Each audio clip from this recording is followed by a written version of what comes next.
say someone is harassing, stalking, or bothering someone if they're two people who parented a child and the other person just keeps calling because he wants to set up some visitation. Is there a purpose for that? Yeah. If you call every 2 minutes and the conversation hasn't changed, well, even though there is a purpose for it, that might step over the line. So again, it seems like you're calling into question what might seem reasonable or what also might be arbitrary. Yeah, yeah. And I guess when you started to mention the differences between criminal and civil as a case, it would seem that it must be very difficult to have, what do you refer to as evidentiary proof that someone actually is harassing. If I needed to call someone 8 times and I thought that was reasonable, well, there's a standard of proof in different courts. In criminal court, you have to convince a judge or a jury beyond a reasonable doubt that there was a course of conduct or a pattern of conduct sufficient to rise to the level of fear of the individual. Does it come within the definition of harassment or stalking? In the civil court, you have proof beyond a preponderance of the evidence. Right. So it's a lesser standard. And again, the standard isn't necessarily if Jackie is the person who's being harassed, what she felt, but whether what she felt was reasonable. So that it is a reasonable person standard.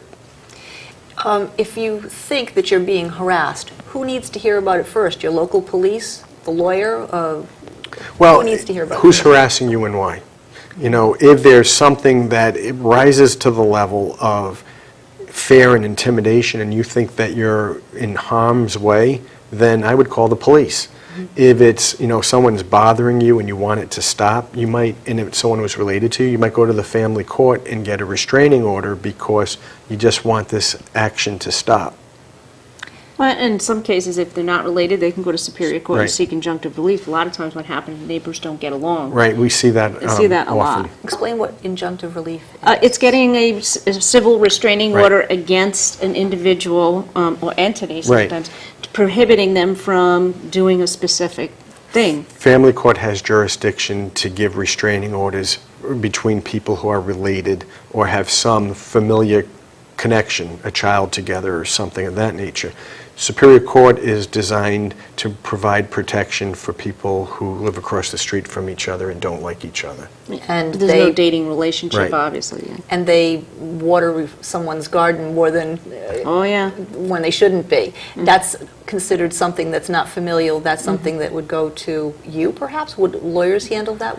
Or that You be could something go to a someone lawyer. handle directly? You Sure. can go to a lawyer. Superior Court will give you the form. Right. You can walk into Superior Court and say, well, I want to get a restraining order against my neighbor. Right. Or a business next to me, prohibiting them from doing something. And they'll give you the paperwork. Yeah, the and family it's- court in particular is set up for that Yeah. because there's so much more They have people help volume you. of doing it. But Superior Court definitely would be able to help someone through at least the initial stages of that. Is it costly to get, what happens? What's the process of getting a restraining order if you think someone's just bothering you in a way and you really want to do something When a about it? domestic abuse restraining order, there's no cost. If you go on your own without an correct. attorney. There's no filing fee, is that what you're asking? All of it. Okay. If you have an attorney, of course, then you're going to be paying legal Right. fees. In Superior Court, the filing fee, I forget what it is. $225, Something like that, $250. Yeah. Someone might want to know that in case they Yeah. were trying to make a decision about Right. which Of course, if you avenue can to prove pursue. you're indigent, they can waive the fee. You can proceed in forma pauperis, which is Latin for I can't afford to pay this. You have to fill out. Thank you, You David. have to fill out an application and have it approved by the court. Right. So when we're talking about stalking and harassment and the burden of proof, does it mean that we really are in a better place if we go through something that's civil rather than criminal?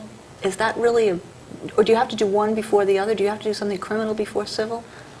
No, I think you can prosecute civilly. Right. See- Even if you can't prevail in a criminal Yeah, there's two you different can things still there. go civilly. Remember it's probably an extreme example, but O.J. Simpson trial? Yes. He was found not guilty in the criminal Criminal. court. Right. So what happened is the family decided they were going to file a lawsuit against him civilly, and then they won that won case. that case.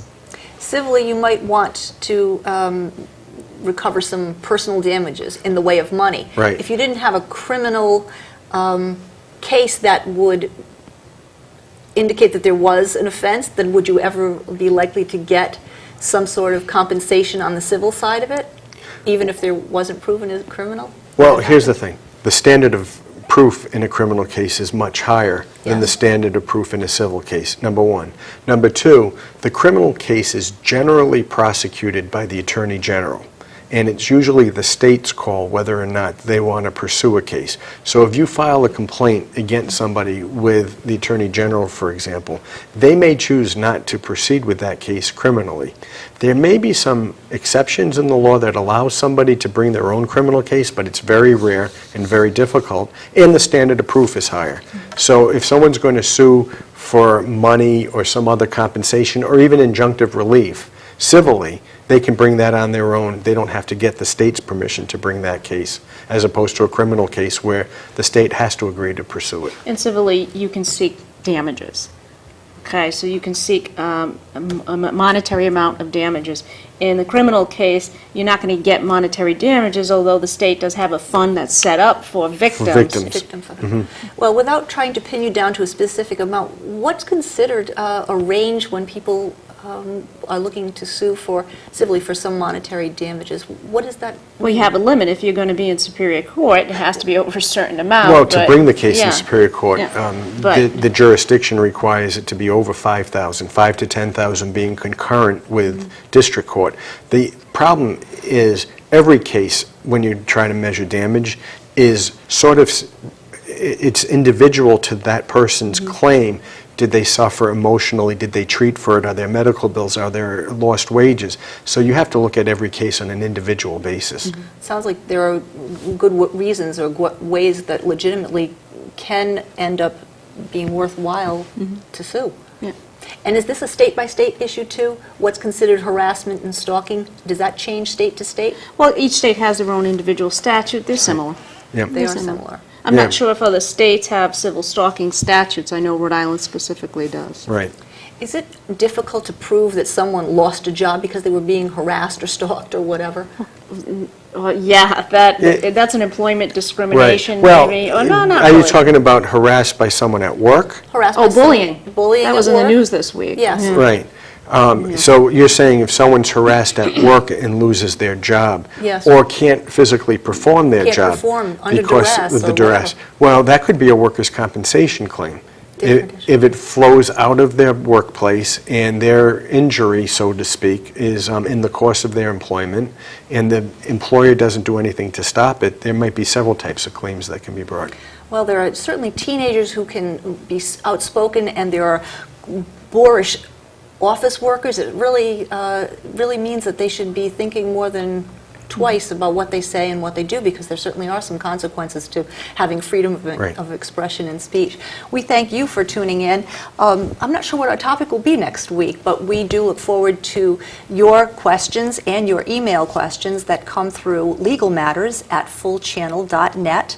We hope you will stay tuned. Our discussion about legal matters will continue, and I think we might even be looking towards putting some of these interesting topics on YouTube. So we'll have Right. to have you stay tuned, and any thoughts about what we're going to do next? Well, Next time? we in the future have some ideas about going out on the road, so to speak, so we right. might have some exciting things to do with that With an venue. audience. So stay tuned, and our discussion of legal matters will continue.